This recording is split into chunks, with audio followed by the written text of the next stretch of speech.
দেখছো সবাই জীবন নাটক, মঞ্চে আমি একাই আমার অভিনয়ের সাক্ষী ছায়ামুখ। তোমরা যখন উৎসবে বিভোর, দেখো না কেউ তার আড়ালে স্বপ্ন ভাঙা নষ্ট দুটি চোখ।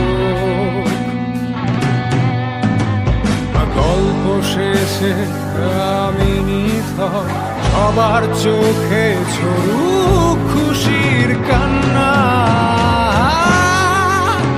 আমি পান